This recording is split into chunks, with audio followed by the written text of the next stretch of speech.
नमस्ते, अभिवादन आपका इनोसेंट इन्वेस्टर के इस नए वीडियो में। कल बाजार कहाँ खुलेगी? 18,333 ये था लास्ट ट्रेडेड प्राइस। क्लोजिंग हुई है 18,45 के आसपास, जो कि एग्जैक्टली हमारा लेवल था, जहां पर मैंने आपको बताया था कि इसके नीचे बाजार को मत जाने देना। लेकिन अनफॉर्चुनेटली बाजार उसके नीचे क्लोज की है, ट्रेड भी आखिरी टाइम उसके नीचे ही की है। तो वहाँ से हमको एक इशारा मिल रहा था कि भैया हो सकता है कि बाजार आगे भी गिरे। तो ओपनिंग के संकेत दोस्त अच्छे नहीं हैं। थोड़ी देर पहले बाजार लगभग 150 पॉइंट नीचे, एसजीएक्स निफ्टी की बात कर रहा हूँ, एसजीएक्स निफ्टी 150 पॉइंट नीचे ट्रेड कर रही थी। रिकवरी आई है, कितनी आई है बात करूँगा उस पर। पहले लेवल की बात कर लेते हैं। अगर आप लेवल को देखोगे तो फर्स्ट टाइम और सेकंड टाइम दो बार आज बाजार ने एग्जैक्टली हमारे लेवल पे ही सपोर्ट लेने की कोशिश की। हाँ, आप यहाँ पर एग्जैक्टली अगर बोलना चाहो तो 18,350 भी बोल सकते हो, लेकिन मैं यहाँ पर मानूंगा कि हमारा लेवल काम कर रहा था, क्योंकि जो लेवल की कैलकुलेशन थी उसी बेस पे ही बाजार ने यहाँ पर सपोर्ट लिया था। ठीक है, बाकी रेजिस्टेंस का लेवल आप यहाँ से चेक कर सकते हो, और ये तो इत्तेफाक है। जब भी एग्जैक्टली सब कुछ अपने फेवर में चला जाए उसको इत्तेफाक मान लेना चाहिए। जो हमने आपको लेवल बताया था, बाजार वहीं से लौट करके आई और फिर से वहीं पर सपोर्ट ली जो आपको लेवल बताया गया था। आई होप आप वीडियोस को ध्यान से देखते होगे और फ़ायदा उठाते रहिए, सीखते रहिए, समझाते रहिए। ठीक, बात करेंगे पेटीएम की। काफ़ी सवाल आए इस पर और कुछ किया भी नहीं जा सकता। देखो दोस्त, जब भी कोई बैड न्यूज़ आएगी हमें नहीं पता होगा, हमें हमेशा तैयार रहना चाहिए। लाइफ में भी, स्टॉक मार्केट में भी, कभी भी कुछ भी बुरी से बुरी बैड न्यूज़ आ सकती है। उसके लिए खुद को तैयार रखा करो। और रही बात पेटीएम के स्टॉक की, तो जो लोगों के पास ट्रेडिंग पोजीशन थी उनके पास एग्जिट सिग्नल पहले था। इन्वेस्टमेंट की बात करें तो देखो, एक ऐसी कंपनी जिनका चीफ फाइनेंशियल ऑफिसर सीएफओ थे, ठीक है, सीएफओ ही थे वो, जो कह रहे थे कि भैया 2,000 रुपये पे भी हमने पेटीएम को सस्ते में बेच दिया है, सस्ते में अपने इन्वेस्टर्स को बेच दिया है, इसका प्राइस तो हमें और महंगा रखना चाहिए था। कौन बोल रहा था ऐसा? इनके चीफ फाइनेंशियल एडवाइज़र। जा कर के उनकी पढ़ाई चेक करो और उनके पास कितना पैसा है वो चेक करो। उसके बाद वो इंसान आकर के कोरा झूठ बोल रहा है हमारे सामने। हम आप जैसे इनोसेंट इन्वेस्टर्स को बेवकूफ़ बना रहा है। सेबी देख रही है, एक्सचेंजेस देख रहे हैं, सरकार देख रही है, एक एक बंदा देख रहा है, एक एक एक्सपर्ट देख रहा है, लेकिन किसी के पास इतनी हिम्मत नहीं है कि कोई चूं से पूं कर दे। आपके बड़े बड़े जो नाम आप सोचते हो ना, उनकी भी हिम्मत नहीं होती है कि इन सब के खिलाफ कुछ बोल सकें, कुछ कह सकें। ये है दुनिया कि वो बंदा बोल देगा 2,000 पे भी सस्ता था, और उसी का स्टॉक कोई आकर के 555 पे बेच करके जा रहा है।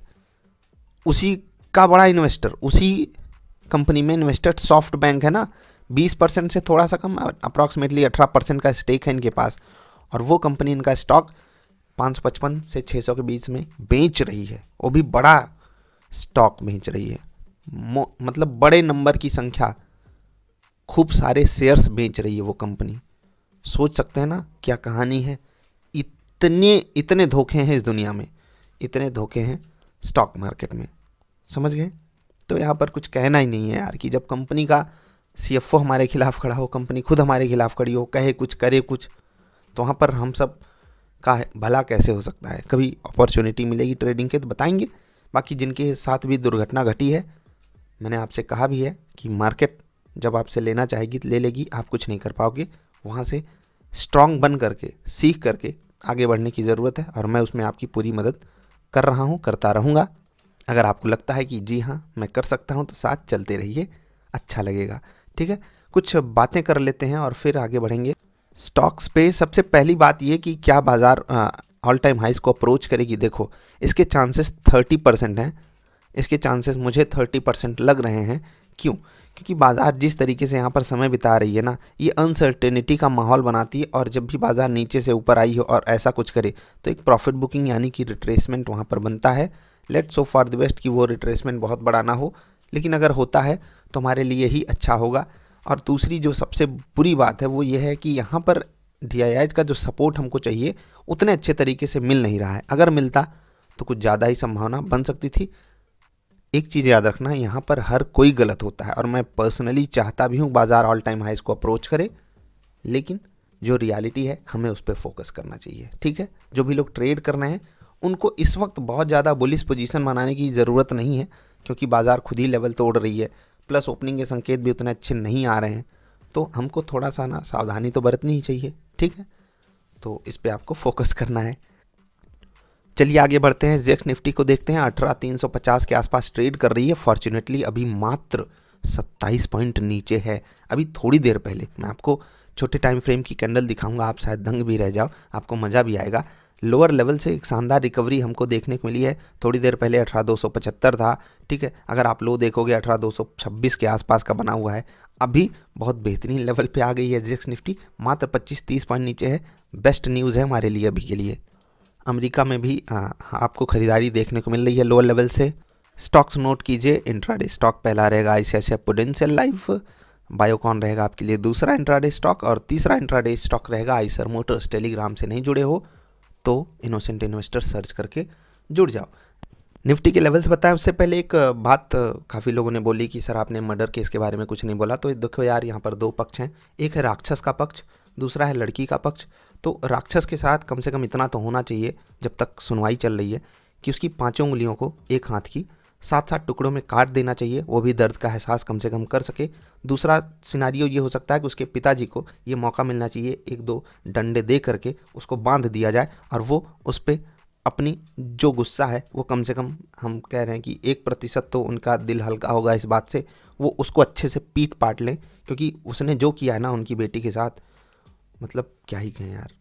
ऐसे राक्षसों के साथ क्या करना चाहिए वो आप सब जानते हो। लेकिन जो दूसरा एंगल है लड़की का, जब लड़की ज़िंदा थी उसका माइंडसेट, वो कहाँ से बहक गई, कैसे क्या हुआ, इस पे ज़्यादा काम करने की ज़रूरत है, जिससे आगे ऐसे केसेस ना हो। अगर आप एक पिता हो तो ज़्यादा अच्छे से स्मार्ट एक्शंस लो और उनको ये समझाओ कि अगर कोई ऐसा है, ठीक है, अगर कोई ऐसा है जो आपका दिन में आधे घंटे, 1 घंटे, 2 घंटे, 3 घंटे समय बर्बाद कर रहा है, वो आपका भला नहीं चाहता, वो आपका भला नहीं चाहता है, ठीक है, वो चाह ही नहीं सकता। और वो हितैषी हो जाते हैं, उनके घर वालों से बड़े हितैषी कोई बाहर वाले हो गए।